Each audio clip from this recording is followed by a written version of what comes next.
natural disasters, climate change, overcrowding. Big problems demand even bigger solutions. It's a new era for engineering. We can build our way out of anything. To save New Orleans from deadly floods, the world's first floating city, this is mega engineering.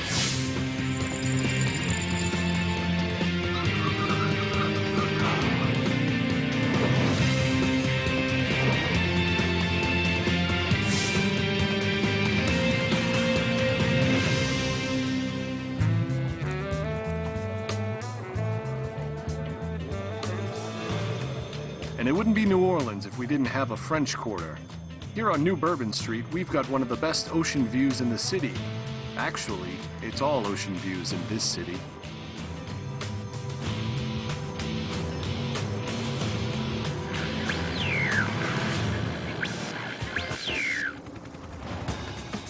Engineering the future of New Orleans means tackling the city's troubles today. This historic city, home of Dixieland jazz, beignets, and buskers, is under siege. Increasingly, fierce hurricanes threaten to drown this jewel of the South.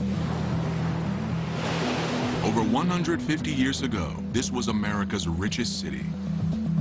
But in recent years, devastating floods have brought the Big Easy to its knees.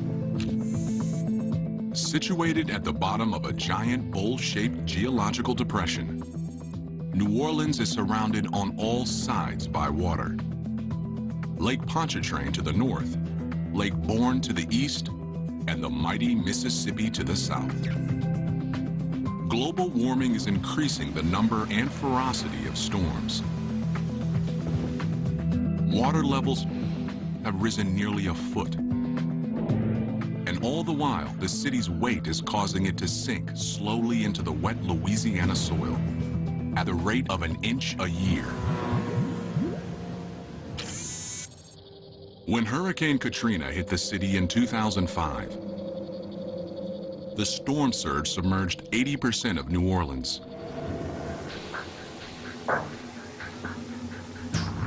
200,000 people were left homeless, and 1,500 people lost their lives. The price tag for the damage was over $80 billion. Nearly 4 years later, New Orleans is still picking up the pieces and trying to answer one burning question. Can the city be saved? Over 160,000 citizens who evacuated during Katrina have never returned. But what if this broken community could be rebuilt with a radical engineering solution that would place the city above the water forever? That's the hope among the owners of new houses like these who refuse to give up. Located in the lower 9th Ward, the worst hit part of the city, each house stands higher than Katrina's 8-foot floodline. Collins Foots is a New Orleans native of 40 years who is determined not to let another hurricane shake him. The way they build this house, it's supposed to can take 140 miles an hour wind. You got that storm-resistant glass on it, for the 2x4, whatever hit it, won't break it, you know? The main floor rests 8 feet above the ground, on piles driven 35 feet deep into the clay-like soil. This house, the way it's built, it'll be here for my great-grandchildren. Yes, indeed. This house is safe, as long as there is no storm worse than Katrina. But if the next storm brings waters higher than the last, even this house will be underwater. The next time the next one hits, those buildings will not survive because structurally they're the same buildings that blew apart in the first place. They're just new versions of the old system. No matter what we do to defy nature or to create a wall against it, there's no way we'll resist the forces of nature.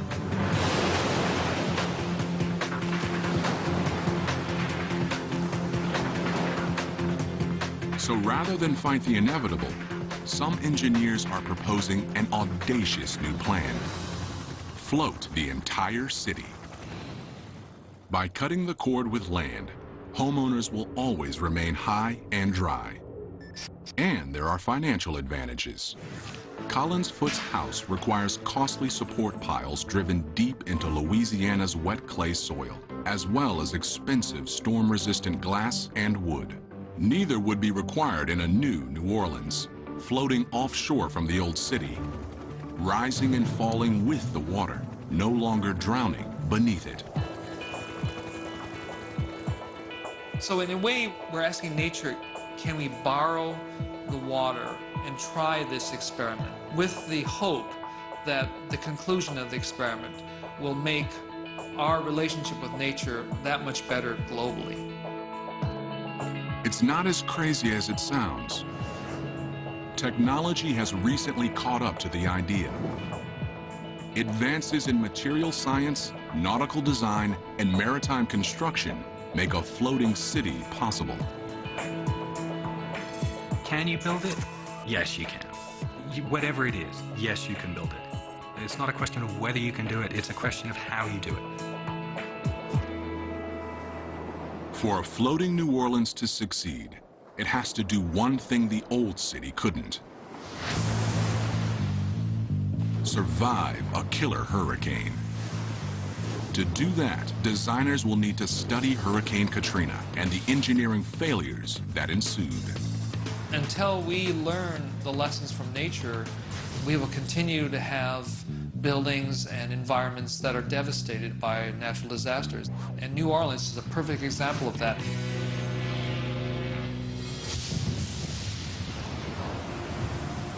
For many, Hurricane Katrina is a lesson in the unpredictable violence of Mother Nature. The storm's beginnings showed few signs of a fury to come. You know, Katrina grew from a disturbance that came across the tropics, and its first landfall was right across South Florida. And at the time, it really didn't look like much.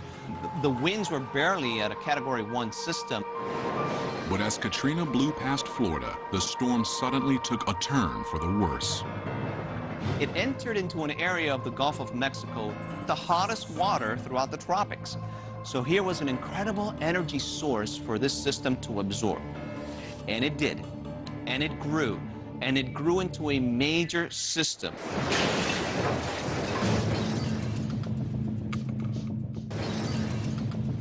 As the hurricane bore down on New Orleans, an evacuation call was made. Many fled, but others assumed the city's defenses, levees, flood walls, and canals would shield them as they had in previous storms. But this time was different. New Orleans could have survived Katrina's wind and rain, but it was Katrina's 30-foot-high storm surge that overwhelmed the city.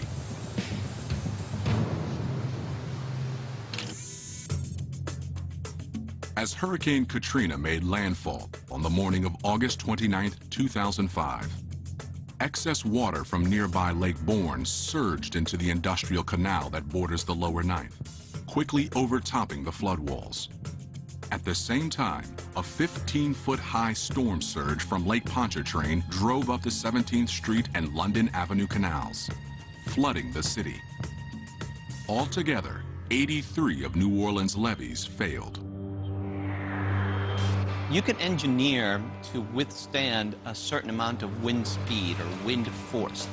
But the most difficult thing to try to protect against is storm surge. A wall of water anywhere between 10, 15, or 20 feet high.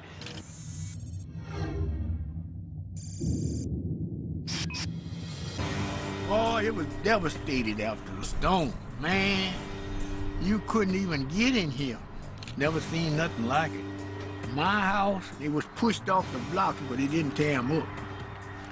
And the rest of them was gone. You didn't know what wasn't what, you know? Hope I don't have to go through nothing like that no more. Experts say a floating New Orleans would be the most effective way to neutralize the threat of storm surges. engineering a floating city would be a daunting undertaking. The first critical problem is making the city float.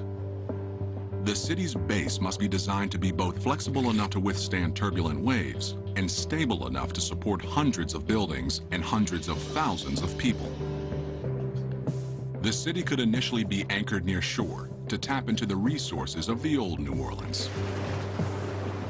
But the threat of storms and the lure of fertile fishing grounds could necessitate leaving the land behind altogether and floating out into the open sea, where it would need independent infrastructure to produce power, food, and water, and robust defenses to protect its people. It's going to be a long and complex process to go from what we have on the ocean right now, boats and ships, to a whole civilization out there, to multiple cities. I want to build something that's like America was at the beginning of the 20th century, where the best and the brightest and the hardest working people from all over the world say, I know if I can go here and work hard, I can make a new life for myself. And to do that, we have to bring the costs way, way down. We have to do clever engineering to take this harsh environment and make it so that people can live there. We must think a lot about modes of failure in order to avoid them. Clearly, if you're in the middle of the ocean and something breaks, you're in deep trouble. You can't just pull over at the next gas station and have some guy come out and fix it. You know, you might be 1,000 miles from the nearest gas station. The stakes are sky high. New Orleans cries out for a solution big enough to meet its problems. What's the logical starting point in engineering the world's first floating city? Cargo ships. The biggest vessels roving the world's oceans today. The cargo ship fleet hauls more than 2 billion tons of cargo a year.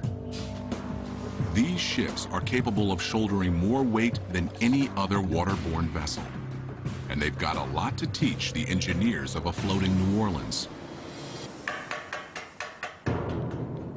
Here at NASCO Shipyard in San Diego, this 300,000-gallon supertanker is just a few months from completion. But tight deadlines are no problem, because a revolutionary new construction process makes it faster than ever to build these massive ships.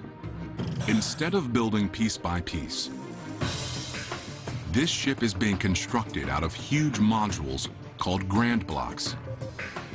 This shipyard is possibly the world's biggest assembly line, with specialized teams working in parallel on multiple grand blocks, pre-outfitting them with plumbing, electric, and ventilation, producing house-sized sections that can be lifted and slotted into place. Modular building is the fastest way to go, and has led to an explosion in the epic size of cargo ships. The largest have lengths of over a quarter mile and a carrying capacity of 156,000 metric tons. It seems amazing that a supertanker can ever keep afloat. But surprisingly, the key is the cargo ship's massive bulk. To carry so much weight, the ship must distribute it over as large an area as possible. In contrast, smaller boats don't carry heavy loads, so they require much less surface area on their undersides to stay afloat. But they pay a price for their small size in another area: lack of stability. Anybody who spent 5 minutes in a canoe with a paddle in one hand and a beer in another will work out really quickly what the effects of not enough stability is. The slightest shift in balance on a small boat can be enough to tip it over. But the massive size of long, wide cargo ships makes them super stable. If you've got, something that's 10 meters wide and 10 meters long and 0.1 of a meter deep, then your buoyancy is arranged over a huge area. So you can have all kinds of people running around on the top of it, and it's not going to make much difference in global terms to where the weight is, the center of gravity, because it's spread over a big area. That's key for a floating New Orleans, where the regular traffic of residents and constant new construction in the growing city would dramatically shift weight loads topside. If you have a long, wide structure, you can move your center of gravity around a lot without compromising the stability of your structure. The city's platform could be built from grand block-sized chunks, then assembled into a single massive structure. At NASCO, it's this intricate choreography of assembly that's the real art in the process. That's because grand blocks don't have a standard size and shape. In effect, each block is a uniquely shaped puzzle piece. Putting them all together takes dozens of shipbuilders. And these two 300-ton cranes. Around the shipyard, they're known as the Sumos. Hank Howe is the man who tells them what to do. My name is Hank Howe, and I'm the superintendent of rigging here at National Steel and Shipbuilding. I run all the cranes and I'm responsible for all the major block movements. Today, Hank is preparing for a critical lift, picking up and dropping this diesel engine into a 20 by 30-foot hole in the ship's stern. It's the heart of the entire ship, but only 8 ropes are needed to lift it. They're made from Kevlar, the same material used in bulletproof vests. Each rope can hold 50 tons. Hey, good morning. We've taken the stands off, so the weight should drop a little bit. So it'll be somewhere in the 260 to 275 range.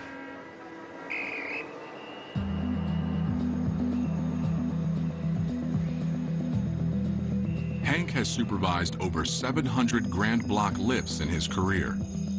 He says each lift is a unique puzzle, since every block is shaped and outfitted differently than its neighbor. Once the block is in position above the ship, it's ready to be lowered into place. And as you can see, there's an awful lot of tight clearances and tolerances. And the number one thing we want to do is get it down safely and not cause any damage. Hank and his team work with the crane operator 17 stories above them, nudging the 280-ton engine back and forth by millimeters, finessing it into place. Finally, Hank gives the word, and the engine settles onto its mount. My boss, when I first started working here, they said that shipbuilding is the 3 Ds. It's dirty, dangerous, and it's demanding. And in this particular case, I want to make sure that we don't ever look back on it and say we should have done something differently, either because we hurt somebody or because we damaged something. So I've got one of my guys that has on his helmet, he says chess, not checkers. And that's what we're trying to do.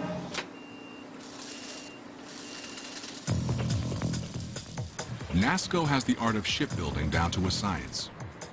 They produce more big ships every year than any other shipyard in the U.S., and a floating New Orleans could easily adopt their modular construction method.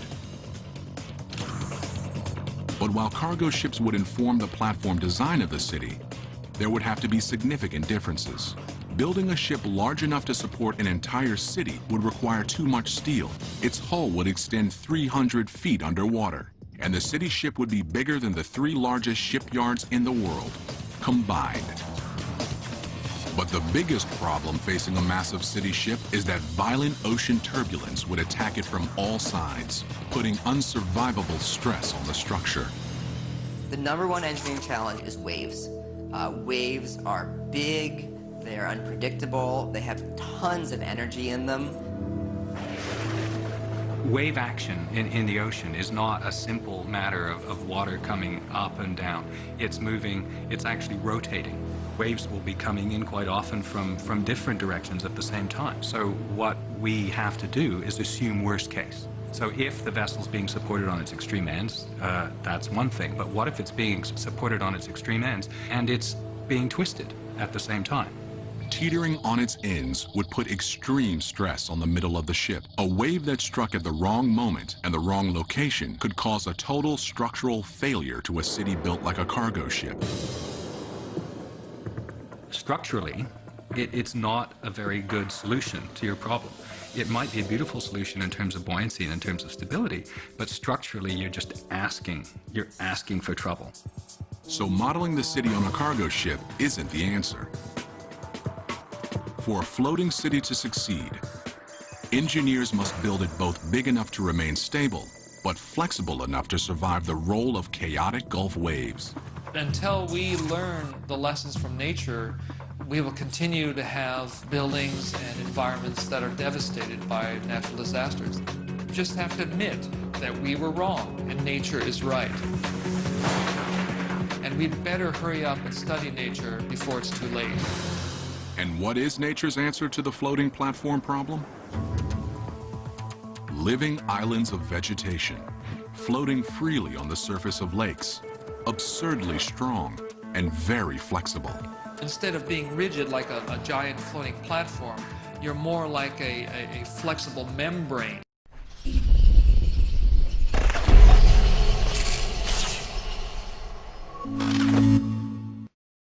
So as the ocean waves pull and twist and push, the structural system is giving away to that. It flexes with it like a living organism. Floating islands form when the root systems of water plants fuse together and detach from the muddy lake bottom. Up to 6 feet thick and with an area over 20 acres, they are found throughout the world. And here on Lake Titicaca in Peru, they have inspired man-made plant platforms capable of supporting villages of 2,000 people. These islands point the way for a floating New Orleans. Not a single rigid structure, but hundreds of small interlocking platforms joined to form a massive superstructure, big enough to stay stable, but flexible enough to roll with the water.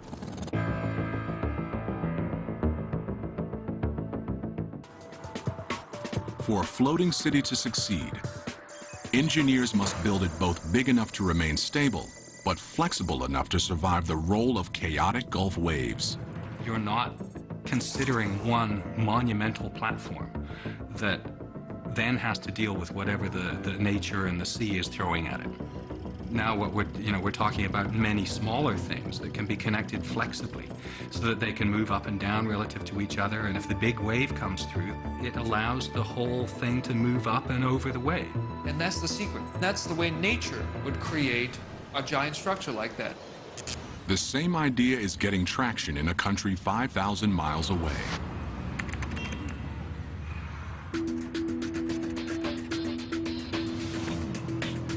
Like New Orleans, the Netherlands has battled the sea for centuries. It lies below sea level and is protected by dikes, high flood walls similar to levees. But sea levels are rising, creating what the Dutch call new water. Expanding lakes on Amsterdam's edges that strangle growth and threaten to put the city underwater. This has led to a radical new solution. An increasing number of families are choosing not to avoid the water, but to move on top of it into houseboats.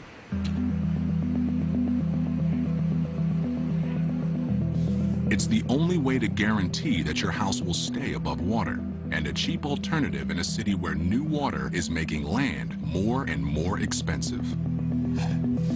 But houseboats aren't perfect. They're too small and lightweight to be truly stable. And if there's any turbulence at all, they are simply too risky. But some see the new water as an opportunity and are quietly leading an expansion into enemy territory. Want ik woon hier in een land dat natuurlijk... It's not a passion, it's a way of life. I live in a country that's below sea level. It's one big waterfront over here. And I'm very driven by the fact that we only build here in one way, a static way, on land. And we have water all around us. So I'm trying to build in a new way, and that's on water.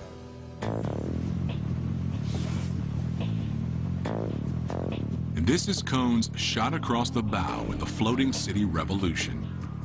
A two-story house where the first floor actually sits below the waterline. It's a design never before attempted in traditional houseboats, made possible by an innovative hull design. Most houseboats have a shallow hull with a high center of gravity, an inherently unstable design. But Cohn's house utilizes a deep hull that dramatically lowers the center of gravity. Additionally, a ring of dense concrete around the edge of the hull helps distribute the load across the entire floating house. It means the structure is much less sensitive to waves than a traditional houseboat would be, yet still moves up and down with minor fluctuations in water levels.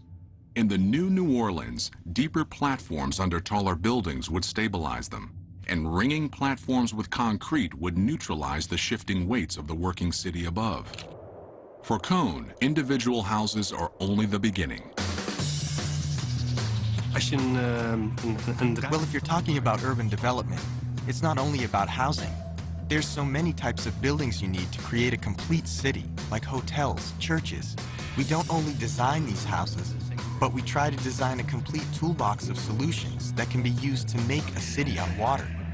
Cone is making his grand plans a reality. In a new floating suburb currently under construction, Rolf Peters is Cone's chief engineer. This development, for 300 houses in total, is the first and biggest development in floating houses in the world. So in this case, we have a lot of engineers and utility managers to have the best quality of floating houses, so we'll be ready for the future to have even bigger developments possible. Expansions like this are possible because the floating houses are cheaper to build than land-based houses. For one thing, they don't require driving piles 35 feet into the ground, like the raised houses in New Orleans. Als je hier in Nederland kijkt, building on water is much easier than building on land. Holland is just one big swamp. It means all the soil is very soft, and building here takes a lot of effort by making all these piles into the ground. And then, even after 10 years, your house can start to go a little bit out of balance. On water, you only have to build a floating foundation. And if you can build a foundation a little bit larger than a houseboat, then you have a very stable platform on which you can build just about any house you'd like. Houses can be built quickly indoors and then floated into place. Here at ABC Arkenbouw, just outside Amsterdam, 22 floating houses are under construction. Each house begins in one of the factory's 10 working bays, called dry docks. As the underwater concrete hull is finished, construction begins on the house above, essentially fusing house and platform, making them strong and inseparable. Once finished, the house is floated out of the factory and into place. At 4 months a house, within 5 years, all 300 houses in Amsterdam will be finished, and the efficiencies of this production model would be even more pronounced in New Orleans.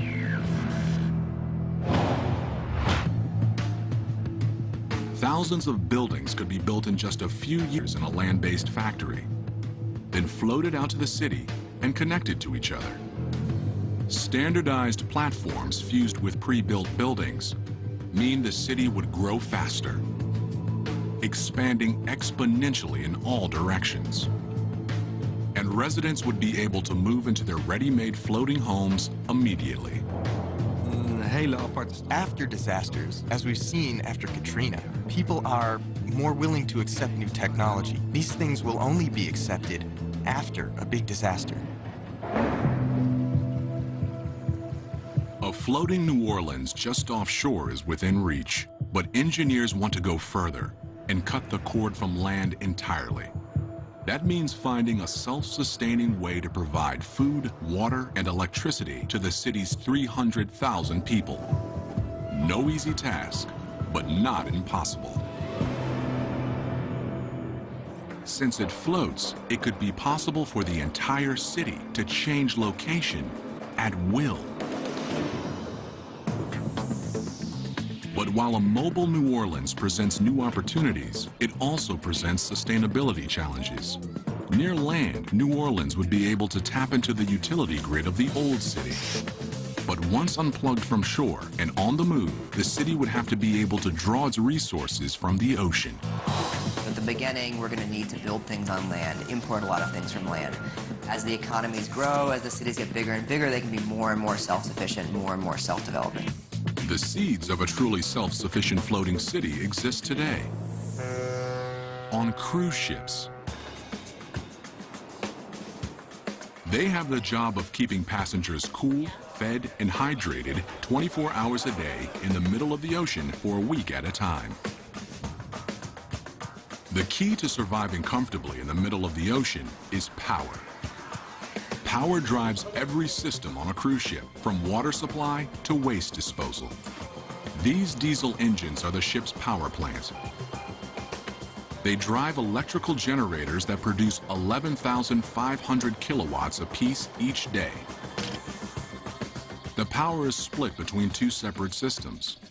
2/3 go to the ship's propulsion system, called azipods, and the rest is used to power all the other systems on the ship. New Orleans could produce and distribute energy the same way. Engines could power generators, pumping electricity into a power grid embedded in the floating platforms. But such a system would need to be 100 times larger. And it would need fuel, a lot of it. A cruise ship needs 300,000 gallons of diesel fuel a day. A floating city with a population of 300,000 and significantly more infrastructure would need 1,000 times as much. Burning this much diesel fuel would result in an environmental disaster. Instead, the New Orleans could power its generators with alternative fuels. Wind turbines have the same energy output as a ship's diesel engines. Solar panels could feed additional energy into the power grid. But the greatest source of power available to a floating city would be the ocean itself. It's a method of generating power called ocean thermal energy conversion. The basic idea is that the water temperatures of the ocean vary quite a bit from the warm surface to the very, very cold depths. And that temperature differential can be translated into electrical energy. The principle is the same as that in heat pumps found in refrigerators and air conditioners. A thermodynamic engine is placed between a high and a low temperature reservoir. Heat generates steam that flows from one reservoir to another, turning a low pressure turbine and generating power. By drawing energy from the ocean, the city would have an infinite fuel supply. And that would be critical to meeting another constant need for residents: water. Humans need 3 liters of water a day to survive, but the water in the ocean is undrinkable. Consuming ocean water floods the body with salt, causing human cells to dehydrate. Seizures, unconsciousness, kidney failure, and brain damage soon follow. This cruise ship runs the ocean water through an engineering gauntlet, essentially stripping out the salt. 260,000 gallons of water are sucked into the ship each day and piped into the desalinization tank. This filters the water, decreasing the salt content by 3,500%. But it also takes out essential minerals that the body needs. So a mineralizing machine puts them back in. Then the water is sterilized and stored in these 500,000-gallon tanks. The floating city could make its water the same way. But the infrastructure would need to be scaled up by 100-fold to process nearly 30 million gallons of water a day. But while a cruise ship can turn salt water into drinking water, salt water is useless for agriculture. A cruise ship is completely dependent on land for food. A week-long voyage requires 770 tons of it, including 51,000 pounds of beef, 106,000 pounds of chicken, and 115,000 heads of lettuce. This land-to-ship supply chain is fine for short-duration journeys, but a floating city could conceivably need to be self-sufficient for much longer stretches of time. Unshackled from shore, the floating New Orleans would be free to mine a great new resource: the ocean itself. Fruits and vegetables genetically altered to thrive in salt water could be grown in rooftop gardens. New Orleans' fishing and shrimping community would flourish again in open waters far offshore. A mobile New Orleans could follow fish southward through the Gulf. I really do see the ocean as a place for freedom. Part of it is that it's the last unclaimed frontier. All land is claimed right now. Every rock above water at high tide is claimed because it extends fishing and oil rights for some country. So the ocean is really, as some people have said, the last free place on Earth. As the city moved away from shore, it would still need a means of resupplying essential goods. But the Gulf of Mexico is volatile, especially during the stormy summer months. And in emergencies, relying on supplies from slow-moving ships isn't ideal. If there's a weather situation that prevents supply ships from bringing in reinforcements or food and things like that, that can be a very difficult time for people on the water. The city would need a lifeline in tough times. And these could be the engineering answer New Orleans is looking for. These could be the engineering answer New Orleans is looking for. They're called unmanned surface vessels, or USVs for short. The high seas are lawless. New Orleans would need robust defenses to counter the greatest man-made threat on the ocean today: pirates. A floating New Orleans would be an all-too-attractive target. As a first layer of defense, unmanned surface vessels would be the floating city's guard dog. In a floating city concept, the unmanned surface vehicle offers the ability to put humans out of harm's way and provide a capability to know where the threat is and execute against that threat. The fleet of USVs equipped with sonar would be able to type and track every craft in their vicinity and share information to patrol the waters around Navy ships. The USVs could repulse threats safely, miles away from the city. Today's threats that are emerging are faster, stronger, quicker, and these unmanned surface vehicles are geared to respond rapidly to those threats. But New Orleans won't have conquered all its demons until it passes a final test. Hurricane season.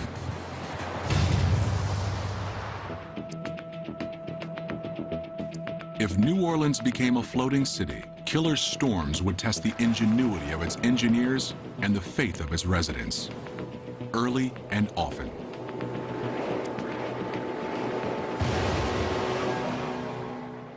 Imagine fishing season has led the floating city 300 miles from shore, and thousands of late summer tourists have flooded the French Quarter. 2,000 miles away, a tropical depression is forming off the coast of South America. It's assigned a name: Lolita. Hurricane season has finally begun.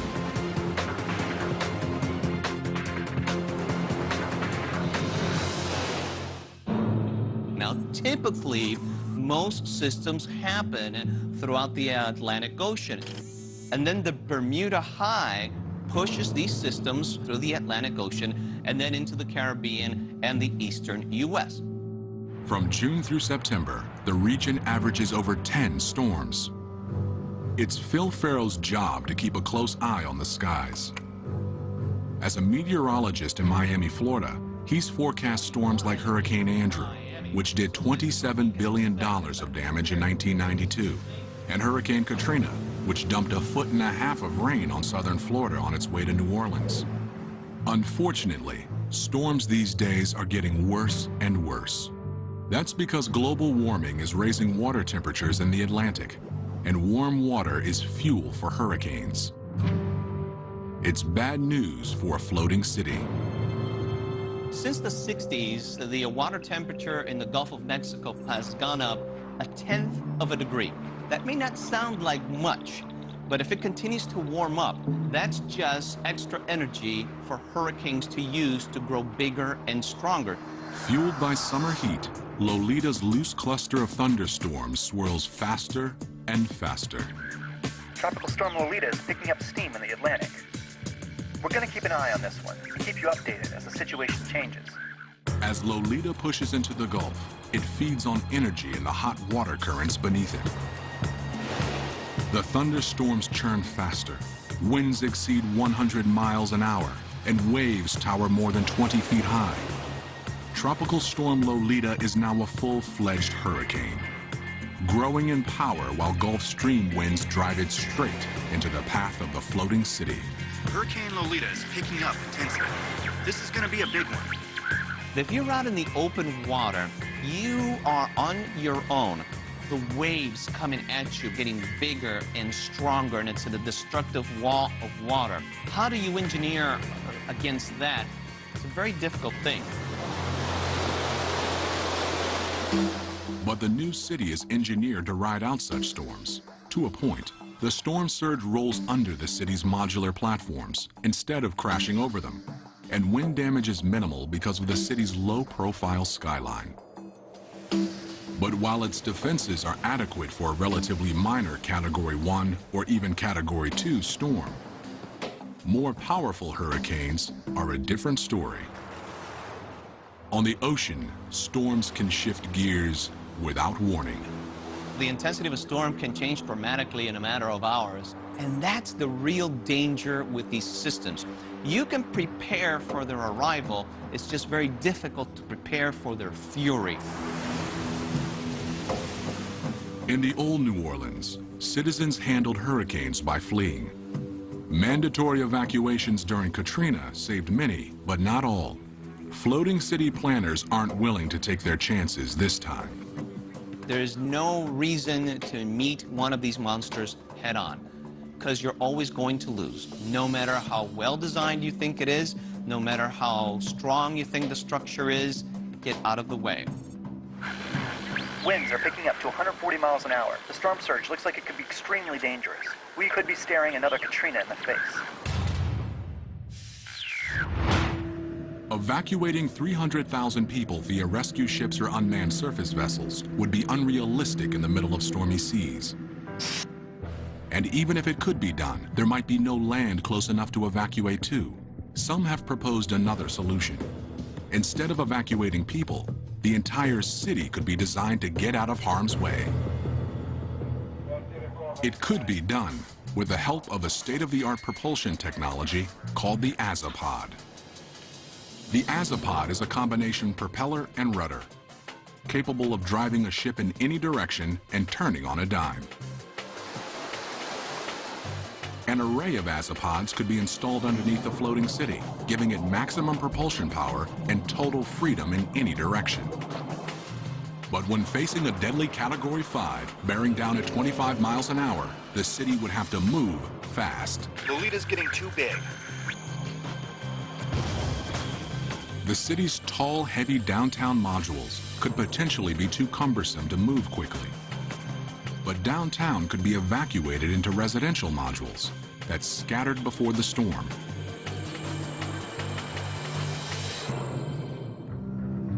And could regroup miles away in calm waters.